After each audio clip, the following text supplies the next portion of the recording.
হৃদয়ঙ্গম করার চেষ্টা করা হয়, তখন তার কাছে মুক্তির দ্বার খুলে যায় এবং তিনি মুক্ত হন। পরমেশ্বর ভগবানের প্রতি যার সুদৃঢ় শ্রদ্ধা রয়েছে, তিনি নিষ্ঠাপরায়ণ হন এবং ভগবান এবং তার ভক্তদের সঙ্গ করার প্রতি তার আকর্ষণ বর্ধিত হয়।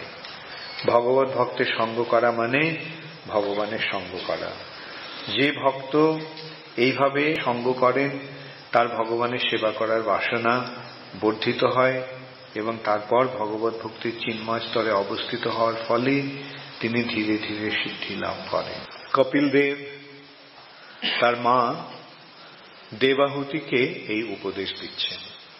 আপনারা কে কে চতুর্থ স্কন্ধ ভাগবত ভক্তের শ্রীমদ্ ভাগবতের তৃতীয় স্কন্ধের এই অধ্যায় ইতিপূর্বে পাঠ করেছেন? কে কে করেছেন হাত তুলুন। আচ্ছা, কে কে পড়েননি হাত তুলুন। আচ্ছা, কপিল দেব কে কে জানেন হাত তুলুন। কপিল দেব কে কে জানেন না হাত তুলুন। আচ্ছা, ওকে, ভালো। আমি দেখতে চাইছিলাম কোত্থেকে আমি পাঠ শুরু করব। কপিল দেব হচ্ছেন ভগবানের অবতার। কপিল দেবের পিতৃদেব হচ্ছেন কর্দম মুনি আর তার মা হচ্ছেন দেবহূতি। দেবহূতি ছিলেন স্বয়ম্ভুব মনুর কন্যা। স্বয়ম্ভুব মনু হচ্ছেন ব্রহ্মার পুত্র। তাহলে বুঝতে পারছেন সৃষ্টির শুরুতেই এই ঘটনাটা ঘটছে। ব্রহ্মার পুত্র হচ্ছেন স্বয়ম্ভুব মনু। স্বয়ংভূ কার নাম? স্বয়ংভূ হচ্ছে ব্রহ্মার এক নাম। স্বয়ংভূ, যিনি নিজে থেকেই আবির্ভূত হয়েছে। আর ব্রহ্মার পুত্র হচ্ছেন স্বয়ংভুব বা স্বয়ংভুব মনু। এই স্বয়ংভুব মনুর 3 কন্যা ছিল, আকুতি, প্রসূতি আর দেবহূতি। আর তার 2 পুত্র ছিল, 2 ছেলে। তারা হচ্ছেন যে প্রিয়ব্রত এবং উত্তানপাদ। তো ব্রহ্মার এই উত্তানপাদেরই ছেলে হচ্ছেন ধ্রুব মহারাজ। আর মেয়েদের মধ্যে দেবাহুতির বিয়ে হয়েছিল কর্দম মুনির সঙ্গে। কর্দম মুনিরও উৎপত্তি ব্রহ্মার শরীর থেকেই হয়েছিল। পুত্র মানে তিনি সরাসরি ভাবে তার ব্রহ্মার কোন পুত্র, ব্রহ্মার যে সন্তান সন্ততি, তারা ব্রহ্মার মানস পুত্র। তারা মন থেকে অথবা বিভিন্ন অঙ্গ থেকে তাদের উৎপত্তি হয়েছিল।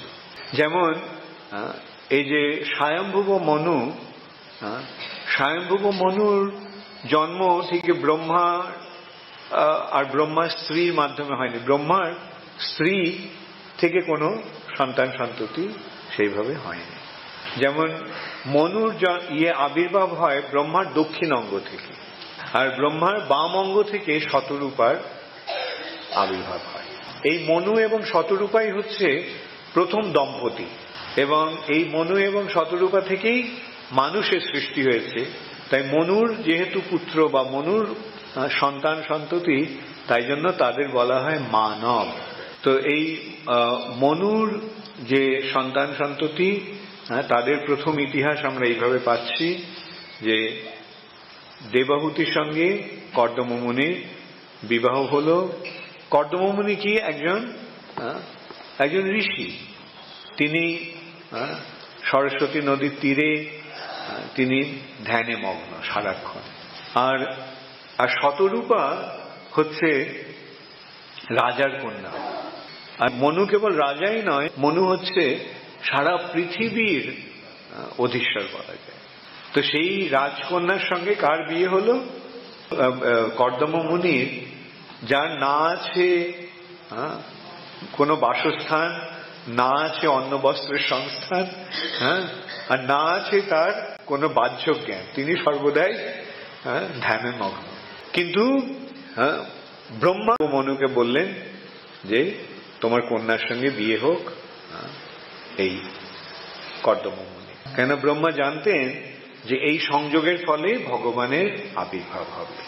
বহুদিন কর্দম মুনির বলতে গেলে কোনো বাহ্য জ্ঞান ছিল না। এই যে এক রাজকন্যার সঙ্গে তার বিয়ে হয়েছে, রাজকন্যার অবস্থা কিরকম সেই দিকে তার কোন রকম ভ্রুক্ষেপ ছিল না। আর শতরূপাও এমনই পতিব্রতা যে পতির যেই অবস্থা সেই অবস্থাকেই তিনি গ্রহণ করে নিয়েছেন। সরি, দেবহূতি। এইখানেই হচ্ছে ভারতীয় সংস্কৃতির বৈশিষ্ট্য, বৈদিক সংস্কৃতির বৈশিষ্ট্য। বৈদিক সংস্কৃতিতে মানুষকে প্রকৃত মানুষের মতো আচরণ করতে শিক্ষা দেয়। পতি পত্নীর যে সম্পর্ক, পবিত্র সম্পর্ক, সেটা আমরা বৈদিক সংস্কৃতিতে দেখতে পাই। আচ্ছা, আপনাদের অনেকের মোবাইল ফোন বাজছে, এটা বন্ধ করে দিন। সব যাদের মোবাইল ফোন আছে তারা দয়া করে সাইলেন্ট মোডে রেখে দিন। আমাদের এখানে একটা শর্ত আছে, যদি ক্লাসে কারো মোবাইল ফোন বাজে তাহলে তার পরবর্তী সানডে ফিস্টে তাকে স্পন্সর করতে হয়।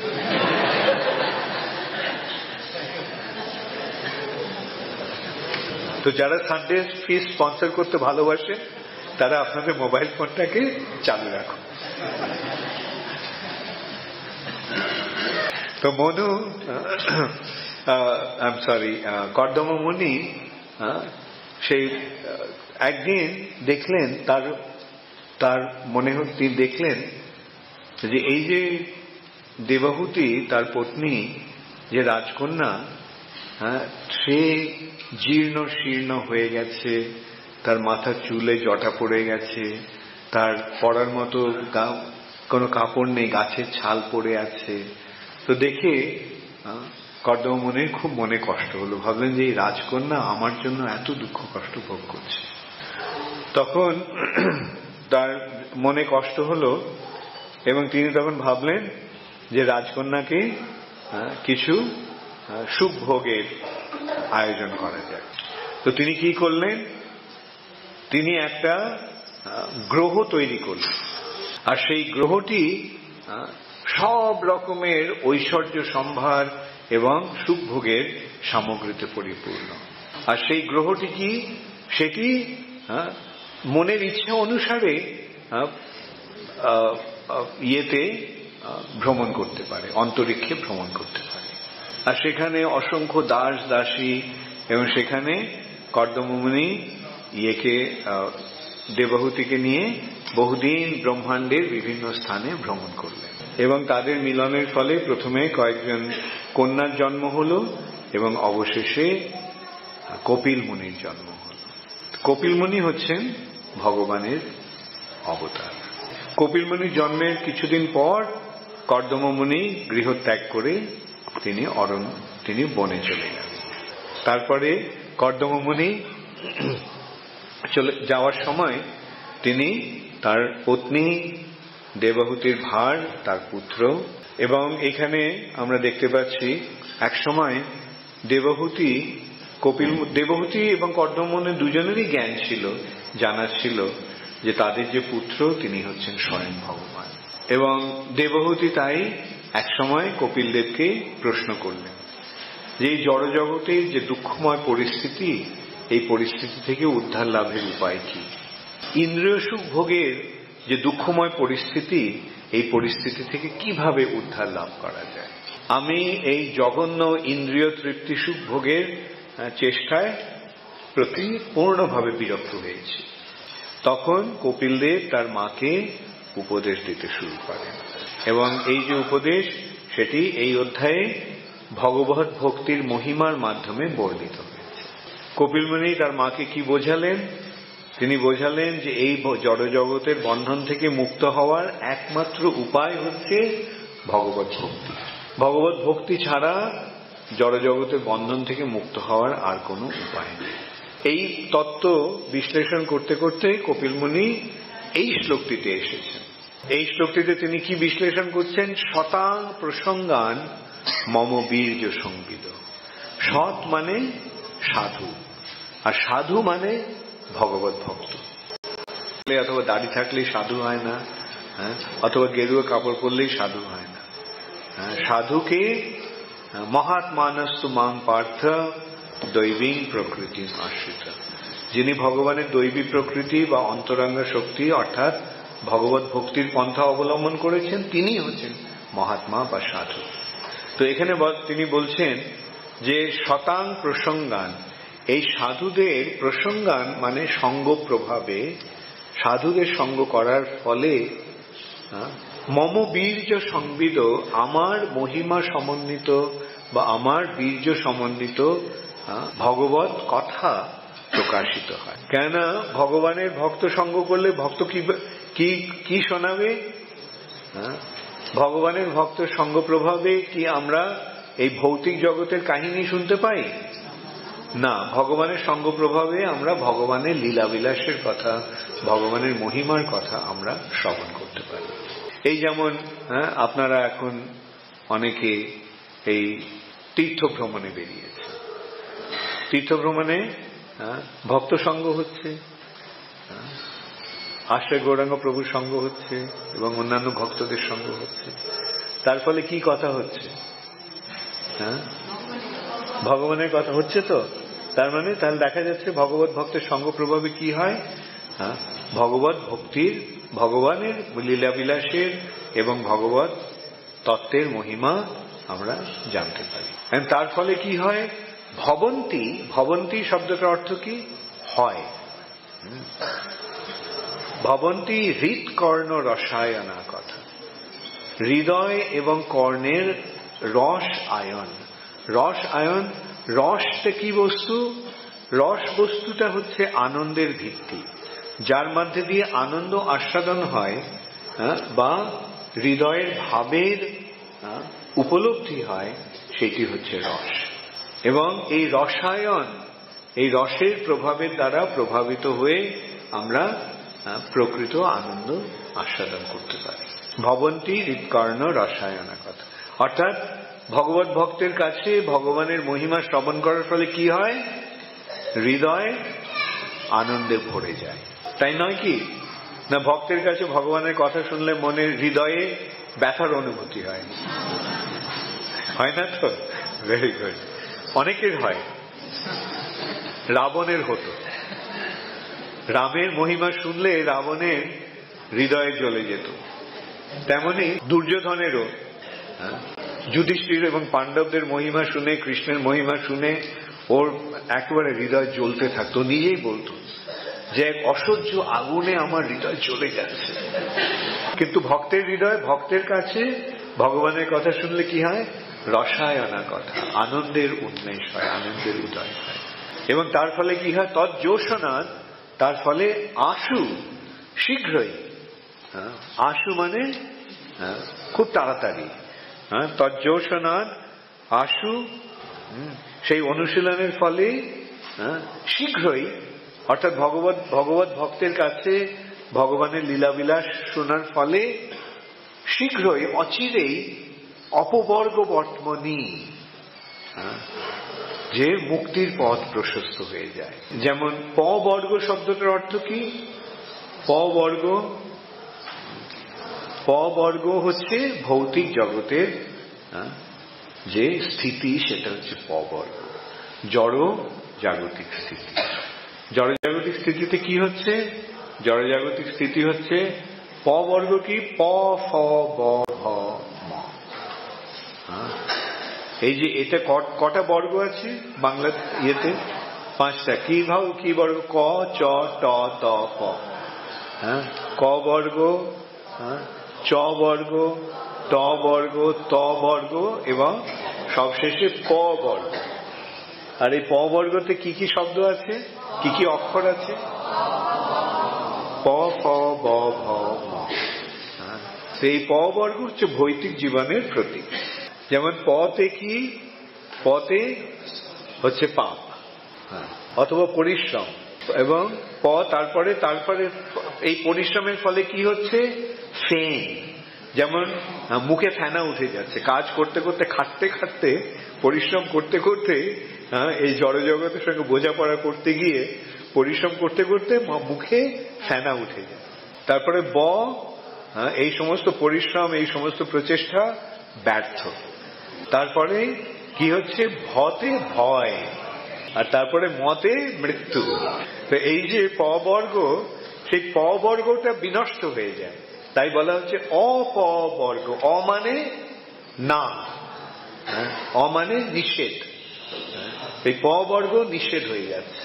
তাই সাধু সঙ্গের কৃষ্ণ কথা শ্রবণের ফলে কি হচ্ছে, তজ্জোষণাদ আশু অপবর্গ বর্তমানি, প বর্গ নিরস্ত হয়ে যায়, অর্থাৎ ভৌতিক জগতের বন্ধন থেকে আমরা মুক্ত হয়ে যাই, এবং তার ফলে তখন শ্রদ্ধা রতির ভক্তি অনুক্রমিষ্যতি। এই যে শ্রদ্ধা রতির ভক্তি মানেই এই ভক্তির পথটি প্রশস্ত হতে থাকে। যেমন ভক্তির শুরু হয় কোত্থেকে, শ্রদ্ধা থেকে, আদৌ শ্রদ্ধা। শ্রদ্ধা থেকে কি আসছে, আদৌ শ্রদ্ধা, তার ফলে কি হয়, শ্রদ্ধার ফলে সাধু সঙ্গ। এখানে আমরা দেখছি আবার সাধু সঙ্গের প্রভাবে শ্রদ্ধা হচ্ছে, আবার শ্রদ্ধা থেকে সাধু সঙ্গ হচ্ছে। সাধু সঙ্গের ফলে কি হয়, ভজন ক্রিয়া, এই ভজন ক্রিয়ার ফলে অনর্থ নিবৃত্তি। এই ভগবত ভক্তির অনুশীলনের ফলে অনর্থের নিবৃত্তি হয়। অনর্থ কি, অনর্থ মানে অনর্থ, যার কোনো অর্থ নেই, যে কাজকর্মগুলি, যে ক্রিয়াকলাপগুলি নিরর্থক, করার ফলে কোনো লাভ হয় না, অনর্থ নিবৃত্তি। তার ফলে কি হচ্ছে, তারপরে নিষ্ঠা, তখন ভক্তিতে নিষ্ঠা আসে। তারপর নিষ্ঠার ফলে কি আসছে, রতি। রতি মানে স্বাদ পাওয়া যাচ্ছে, ভালো লাগছে, এটা হচ্ছে রতি।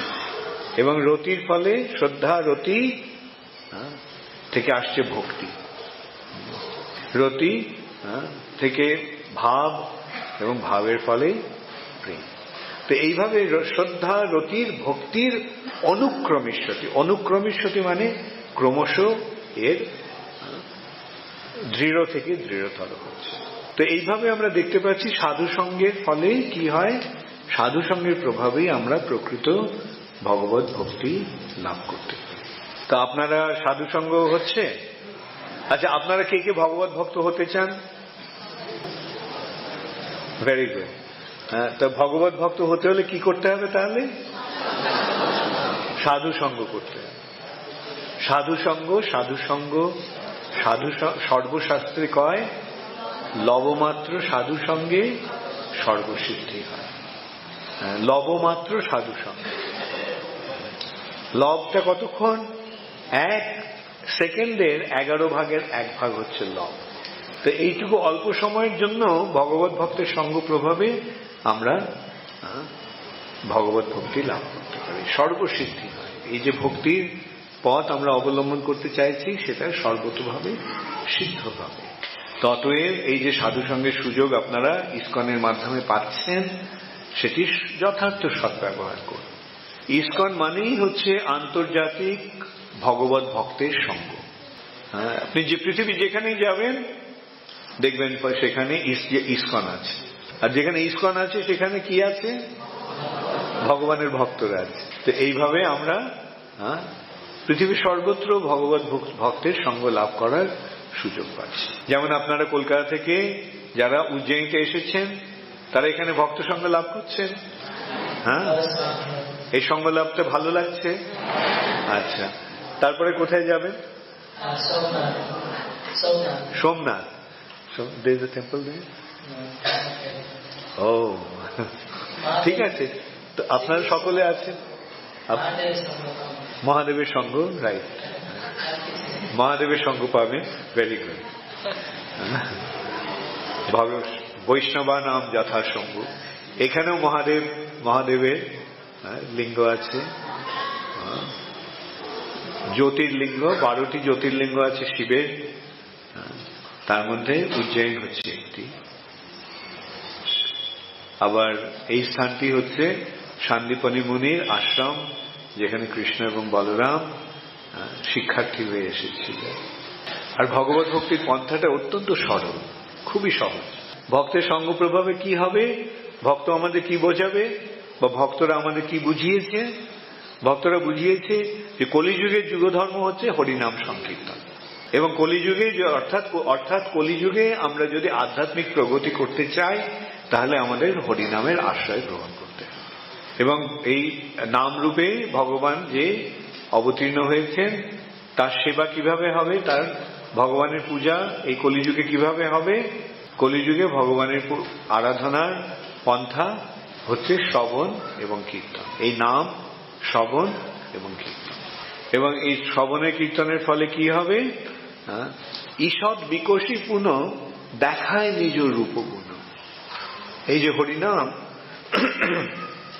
নামের প্রেমের কলিকা নাম, অদ্ভুত রসের ধাম।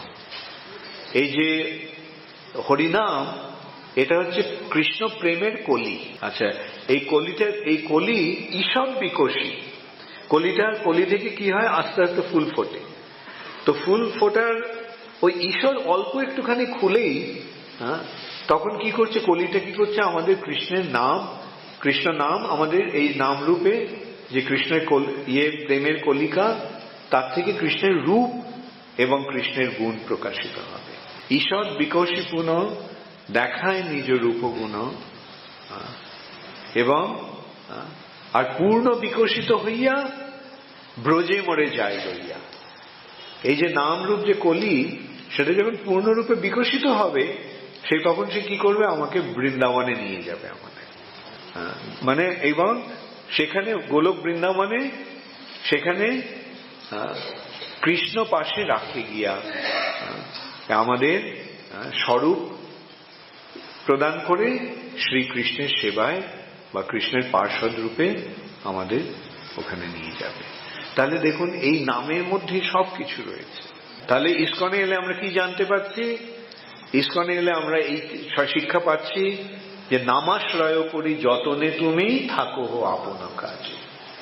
নাম আশ্রয় করে তুমি সযতনে নিজের কাজ নিয়ে থাকো। ইস্কন ছাড়া কোথাও এই শিক্ষা পাওয়া যাচ্ছে?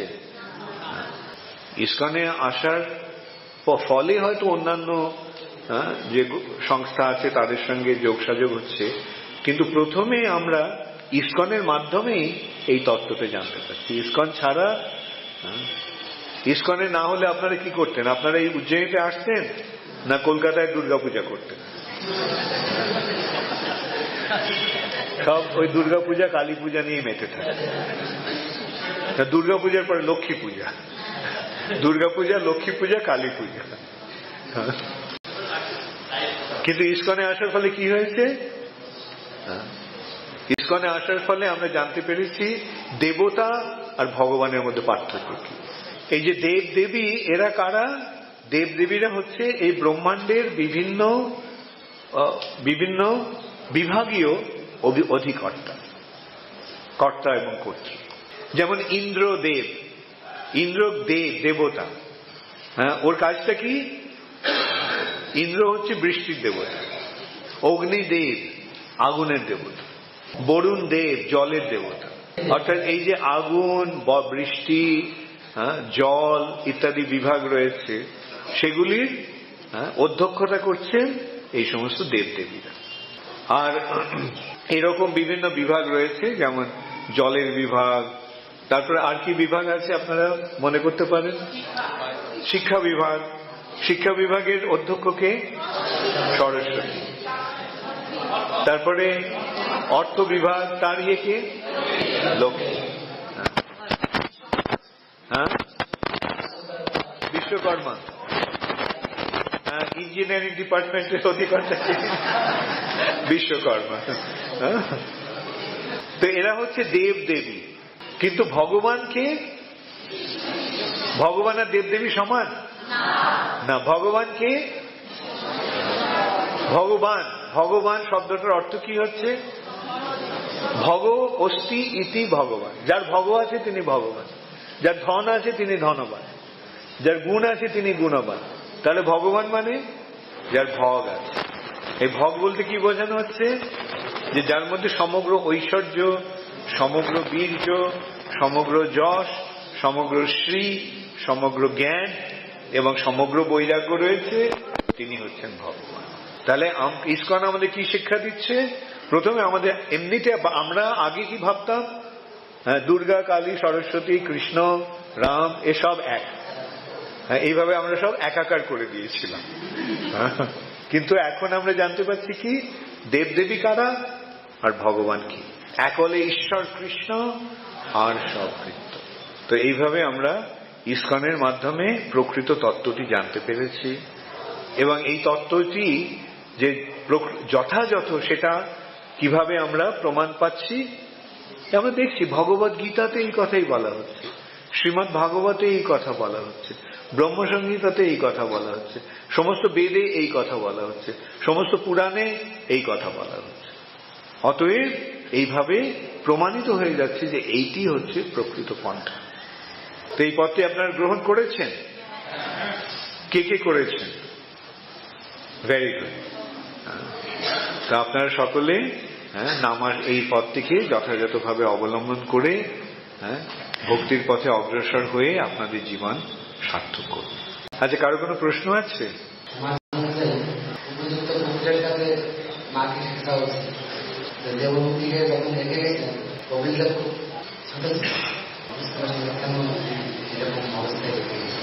কে? কপিল কর্দমমণি? হ্যাঁ, কেন কর্দমমণি জানতেন যে কপিলদেব হচ্ছেন ভগবান, এবং তিনি যেহেতু তিনি শান্তরসে ছিলেন তাই তিনি ভগবানের ধ্যানের মাধ্যমে ভগবানের সঙ্গ লাভের প্রতি আসক্ত ছিলেন।